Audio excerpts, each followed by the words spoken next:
नमस्कार दोस्तों, आपको मालूम है कि ब्रिक्स की समिट होने वाली है। वो भी कहाँ हो रही है? रशिया में हो रही है। पहली बार हो रही है जब से ब्रिक्स बना है। और वहाँ पे मीटिंग से पहले जहाँ पर शी जिनपिंग भी होंगे, प्रेसिडेंट पुतिन भी होंगे और मोदी जी भी होंगे। इस समिट से पहले बीजिंग ने एक हरकत कर दी। उन्होंने बोल दिया कि भाई दोनों कंट्रीज जो गलवान के एरिया है वहाँ से पीछे हट जाएंगी। भाई ब्रिक्स में तो इन्होंने दीवारें खड़ी कर दी थी चाइना वालों ने। अभी खुद ही ब्रिक्स में से ब्रिक्स निकाल निकाल के बोलते हैं कि पीछे हट जाइए, पूरे स्ट्रक्चर्स को डिसमेंटल कर रहे हैं। अकल आ गई है या अपनी इकोनॉमी डाउन होते हुए देखकर उन्हें लगता है कि भारत की सपोर्ट की मुझे ज़रूरत है, पीछे हटने में ही बड़ाई है, बेटरमेंट है। 4 साल के बाद वो पीछे हट रहे हैं। इसके ऊपर डिटेल में बात करेंगे और ब्रिक्स में क्या कुछ होने वाला है, डी डॉलराइजेशन के ऊपर क्या होगा, वहां पर पाकिस्तान की एंट्री होगी नहीं होगी, ये सारी बातें आज डिटेल में करेंगे उमेश जी के साथ। सबसे पहले तो जय सिया राम के साथ उमेश जी का जिसको बोलते हैं आगाज में बोलते तो लोग बोलते हैं कि आप आगाज क्यों बोल रहे हैं। अरे भाई हिंदी का वर्ड लिख दीजिए, इसको क्या बोलते हैं सर? जय सिया राम। जय सिया राम। सर ये ब्रिक्स के अंदर अभी मीटिंग हुई नहीं है, मोदी जी पहुंचे नहीं है और शी जिनपिंग ने सरेंडर कर दिया। सर वो तो होना ही था ना। ब्रिक्स के अंदर अगर आपको ब्रिक्स पेमेंट सिस्टम अगर आपको निकालना है तो भारत की मंजूरी के बगैर तो हो ही नहीं सकता। The only country on which the world trust is India. China को हु ट्रस्ट चाइना बताइए? चाइना का बॉर्डर है 17 कंट्रीज के साथ, सबके साथ उनके प्रॉब्लम्स है apart from Afghanistan, apart from Pakistan. आप भी चाइना में बैठे हो, आपको भी मालूम है कि सब चाइना की इकोनॉमी की हालत है, आपको भी मालूम है। जो उनकी ग्रोथ रेट निकल के आई है, जो वो प्रोजेक्ट कर रहे थे 5%, it is not 5%, it is something around 3.6% right now. जो थर्ड क्वार्टर ग्रोथ रेट आई है वो 0.9% हुआ है। तो cumulative growth rate for the year is around 3.6 और उसका भी डेटा का भरोसा नहीं है। और यहाँ पे ब्रिक्स करेंसी वर्क करना बहुत जरूरी है और इसमें भारत का बहुत बड़ा रोल है। बिना भारत के मंजूरी सहमति के बगैर BRICS currency payment can not function. Simple सी बात है, क्योंकि ओनली कंट्री जिसके ऊपर वर्ल्ड ट्रस्ट करता है वो इंडिया है। आज अमेरिका इंडिया पे ट्रस्ट करता है, ईयू इंडिया पे ट्रस्ट करता है, ग्लोबल G7 कंट्रीज जो भी है वो बेस्ट की, एवरीबडी ट्रस्ट इंडिया। तो ये डी एस्केलेशन होना जरूरी है और उनको भी समझ में आ गया कि आगे विंटर आने वाला है। 4 विंटर हमने निकाल दिया गलवान होने के बाद। हमारे 20 सोल्जर मरे, उनके 43 सोल्जर्स मरे थे। और आर्म टू आर्म कॉम्बैट में भी इंडिया मैच कर लेगा चाइना को। और आप जानते भी हैं कि हमारी अगर मिसाइलें चाइना के ईस्टर्न प्रोविंस में जाके मारेगी तो पूरी चाइना तबाह हो जाएगी। 18 ट्रिलियन को हम 1 ट्रिलियन बना देंगे सर। आप हमारी सिर्फ 3.5 ट्रिलियन की 1 ट्रिलियन बना सकते हो।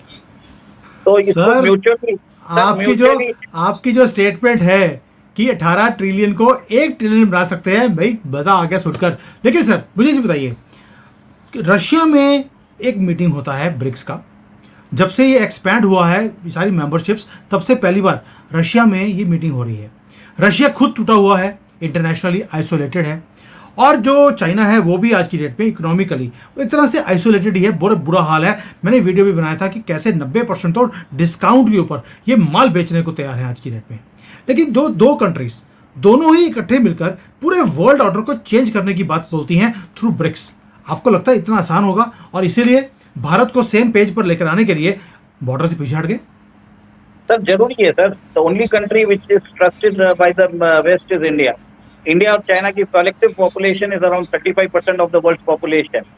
इंडिया और चाइना की कलेक्टिव जीडीपी है अराउंड 22 ट्रिलियन। और जिस हिसाब से the only country which can have good relations with the west is India. China और ईयू के बीच में अभी टैरिफ वॉर चालू हो गया। आपने ही बताया था कि उनकी जो ईवी इंडस्ट्री है उसके ऊपर ईयू ने अभी टैरिफ लगाए हैं अराउंड 35% समथिंग। अमेरिका ने ऑलरेडी कर दिया है।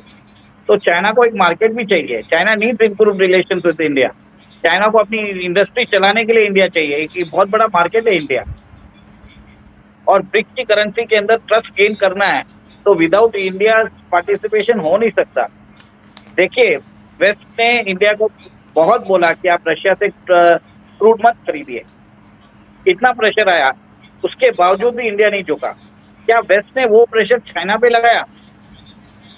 नहीं लगाया ना। बिल्कुल बिल्कुल नहीं लगाया। हाँ, तो एक चीज समझनी चाहिए कि जो कंट्री से बात करती है वेस्ट, अगर उसके साथ रिलेशन रखना चाहती है वो इंडिया है, और इंडिया वहां पे रहने से वेस्ट का जो इंटीग्रेशन होगा ब्रिक्स में वो होगा इंडिया के थ्रू। ब्रिक्स करेंसी और वेस्टर्न जो स्विफ्ट सिस्टम है आगे जाके उसका भी इंटर कनेक्टिविटी होने वाला है, and that will be possible only through India.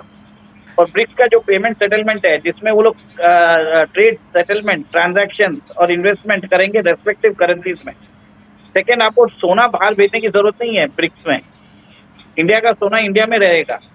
आज इंडिया के पास 850 टन का गोल्ड है। आपको जान के आश्चर्य होगा कि 450 टन हमारे पास है, 400 टन है बैंक ऑफ इंग्लैंड में। पर ब्रिक्स के अंदर वो प्रॉब्लम नहीं है। सोना आप अपने पास रखिए, आप अपनी करेंसी में ट्रेड करिए। सेटलमेंट के टाइम पे उन्होंने अभी ब्रिक्स बेस्ड सेटलमेंट सिस्टम बनाया है जिसमें 40% इफेक्ट होगा गोल्ड पे और 60% इफेक्ट होगा बाकी मेंबर की करेंसी पे। तो आपने देखा होगा कि न्यू डेवलपमेंट बैंक उन्होंने बनाया। न्यू डेवलपमेंट बैंक शायद 2017 या 18 में बनाया था, $100 बिलियन का पर्पस के साथ। Each of the 5 countries have contributed 20 billion, Brazil, Russia, India, China and south Africa. तो किसी और ब्रिक्स करेंसी का सबसे बड़ा चीज एडवांटेज ये है कि इसके अंदर आपके कन्वर्शन कॉस्ट नहीं लगेंगे।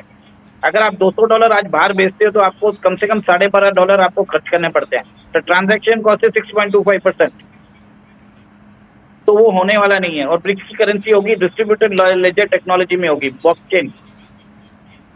तो उसके अंदर क्या होगा, डिस्ट्रीब्यूटेड लेजर टेक्नोलॉजी में क्या होता है कि सारे जो डेटा होते हैं वो एक जगह नहीं रहता है, it is across the geography. तो उसके अंदर जैसे ही वो वेरीफाई होता है उसको चेंज नहीं किया जा सकता।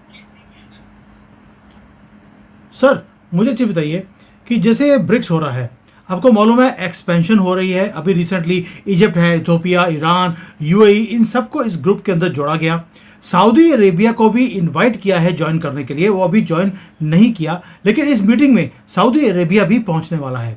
यह ऐसा माना जा रहा है कि सबसे बड़ी मीटिंग होने वाली है ब्रिक्स के अंदर, इतनी बड़ी है कि 24 हेड्स ऑफ द कंट्रीज वो वहां पर पहुंचने वाले हैं, और रिप्रेजेंटेटिव्स भी आ रहे हैं 8 और कंट्रीज से। भाई रशिया ने इतना बड़ा चीज अपनी कंट्री में ऑर्गेनाइज किया है, ये भी देखकर आपको नहीं लगता कि वेस्ट वालों को पेट में दर्द होगा? और उन्होंने पन्नू के सहारे, और जैसे पन्नू उछल रहा है कि भाई एयर इंडिया की फ्लाइट मत लेना, क्यों? क्योंकि मोदी जी एयर इंडिया की फ्लाइट में जाते हैं क्या? और इतना डरा हुआ है, और अमेरिका ने भी हमें दबाना शुरू कर दिया। सिर्फ जैसे ही ये ब्रिक्स की मीटिंग हुई है, इतनी सारी बड़े हेड्स ऑफ स्टेट्स आ रहे हैं, इन्होंने धमकियां देनी शुरू कर दी। क्या आपको लगता है कि जैसे ब्रिक्स की करेंसी है, वेस्ट वाले इतनी आसानी से हमें अपनी करेंसी चलाने देंगे या बनाने भी देंगे? सर ब्रिक्स करेंसी होगा, दैट विल हैपन इररेस्पेक्टिवली। आप चाहो नहीं चाहो वो होना ही है। 32 कंट्रीज के जो 32 नहीं 35 to 36 कंट्रीज आर कमिंग, जिसमें 24 हेड्स ऑफ द स्टेट। और आपको एक चीज बता दूं, Saudi Arabia will not join BRICS right now, but it has been invited as a member. BRICS के अंदर ईरान आ चुका है, कतर आ जाएगा, इथियोपिया आ जाएगा, इजिप्ट आ जाएगा। लास्ट ईयर आपने देखा है ब्राजील और अर्जेंटीना दोनों आए थे, बट ओनली अर्जेंटीना ने बाद में निकल चुके वो लोग। तो मैंने आपको ये भी बताया कि US will try that BRICS should not actually take off, वो ट्राई करेंगे। But Russia, you can not discount Russia also. Russia ने बहुत बड़ा एफर्ट किया है इसके लिए। मैं आपको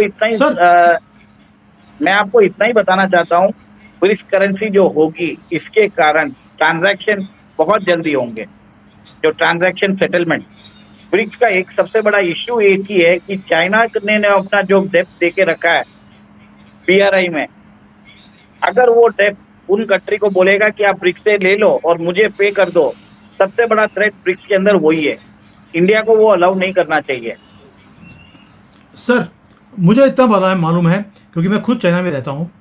चाइना की एक मंशा है, मंशा ये है कि जो ब्रिक्स है इसे ब्रिक्स प्लस बनाया जाए, जितनी छोटी छोटी कंट्रीज हैं उनको इसका मेंबर बनाया जाए, ग्लोबल इकोनॉमी और फाइनेंस प्रोग्राम के थ्रू उनके ऊपर दबदबा और इंक्रीज किया जाए। और कहीं ना कहीं बेजिंग चाहता है कि वो जो एक ऑल्टरनेट जो पिलर है ग्लोबल ऑर्डर का, वो खड़ा किया जाए, जिसके अंदर मेन प्लेयर होगा चाइना, और उसमें वो जो छोटी डेवलपिंग कंट्रीज हैं उनको, उनके सहारे के ऊपर चाइना आगे निकलने की कोशिश करेगा थ्रू BRI। बिल्कुल सही आपने पकड़ा है जो चाइना की जो मंशा है। लेकिन क्या छोटे कंट्रीज जब ब्रिक्स का मेंबर बनेगी वो चाइना को मना कर पाएंगे? भाई वो तो ऑलरेडी इसके नीचे दबे हुए हैं, जो चाइना बोलेगा वो हाँ कर देंगे। Is it right for India? Sir ऐसा है कि छोटी कंट्रीज को अभी उनके लेवरेजिंग पावर बढ़ जाएगा।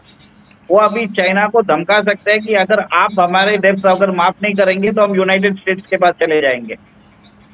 ब्रिक्स के कारण जितनी छोटी कंट्रीज है, they will be having the power to negotiate either with the United States और विद चाइना।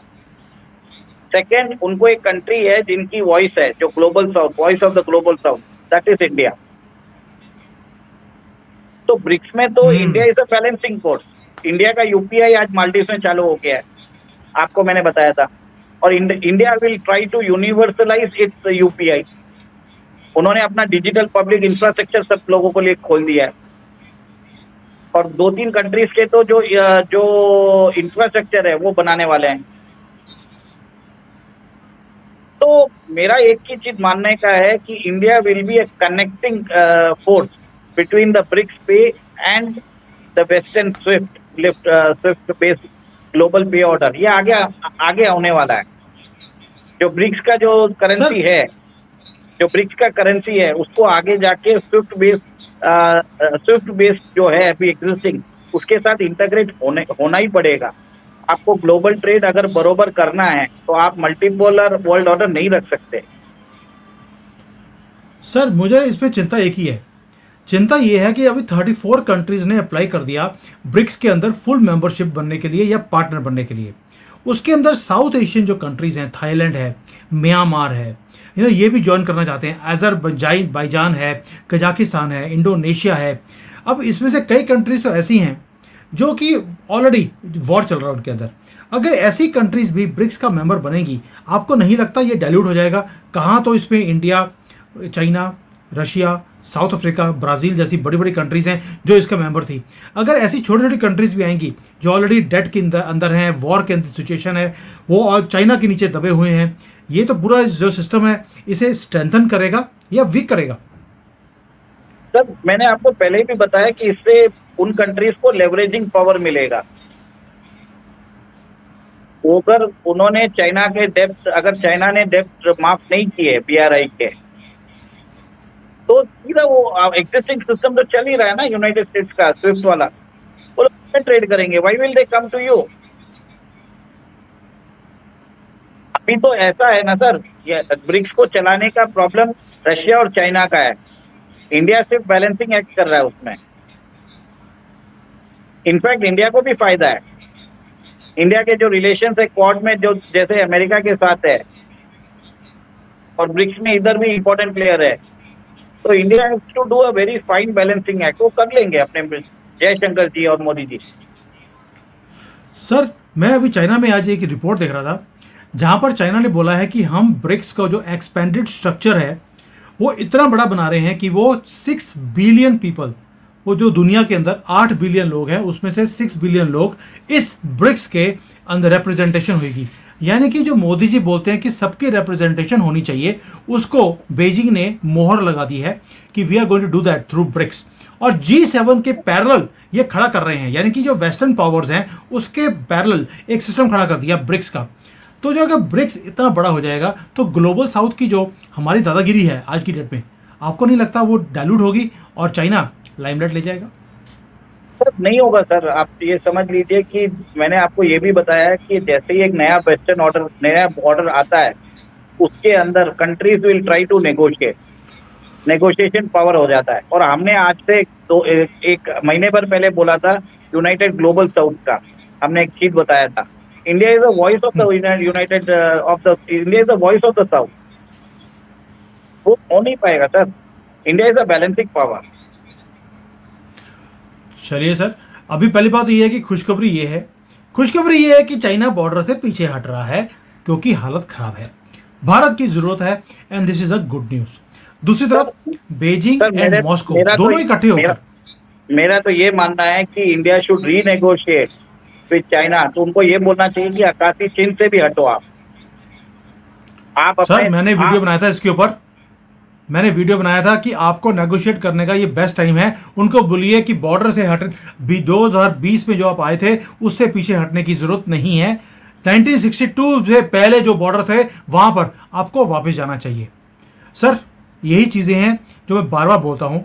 और ये जो चाइना है वो तो प्रेडिक्ट भी कर रहा है कि जैसे ब्रिक्स बढ़ता जा रहा है, इसके साथ एक काम और होगा। जो ग्रुप ऑफ 20 था पहले, ये उसकी डेथ होने वाली है और ब्रिक्स टेक ओवर करने वाला है सारी चीज़ों को। और मॉस्को और बीजिंग का बहुत बड़ा रोल पॉलिटिकली, इकोनॉमिकली, ट्रेड के ऊपर ये होने वाला है। और G7 की जो दादागिरी है यूएसए की और यूरोप की, वो भी ब्रिक्स प्लस वो खत्म करेगा। इसके अंदर भारत का रोल आप कितना बड़ा देखते हैं? सर चाइना और रशिया भले ही कुछ भी बना ले, it is not easy to decimate the western led global order. मैंने आपको ये बताया था कि अमेरिका के पास 800 मिलिट्री बेसेस है। There are 194 countries in the world with America having 800 military bases. मैंने आपको उनके फाइनेंशियल सिस्टम्स के बारे में भी बताया था, how deeply they leverage they are. और India is the only country which is having the trust of United States, having the trust of G7, having the trust of Russia, having the trust of all the countries. तो India का import very much important होगा। In fact Russia खुद India को रखना चाहता है ताकि China dominate ना कर सके, डी डॉलराइजेशन के बहाने यूनाइजेशन ना हो जाए। और रशिया भी चाहेगा उसका रूबल करेंसी उसका इंप्रूव हो। रशियन इकोनॉमी है अभी 2 ट्रिलियन की, इसके लिए वो नहीं बात कर रहा है। बट अभी आपने देखा होगा कि ईरान के प्रधानमंत्री, ईरान के राष्ट्रपति अभी रशिया में है, तो वहां पे डील से नेगोशिएशन चल रहा है। अभी जो पेट्रो डॉलर का अरेंजमेंट है, अभी वो petro ruble, petro yuan, petro rupee, petro riyal में चालू होगा।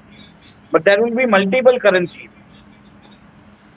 और भारत के अंदर भारत का एक चीज बहुत ही अच्छा रहेगा कि इसके कारण Bharat will be a balancing force to integrate the BRICS pay system with the SWIFT. ये आगे होगा।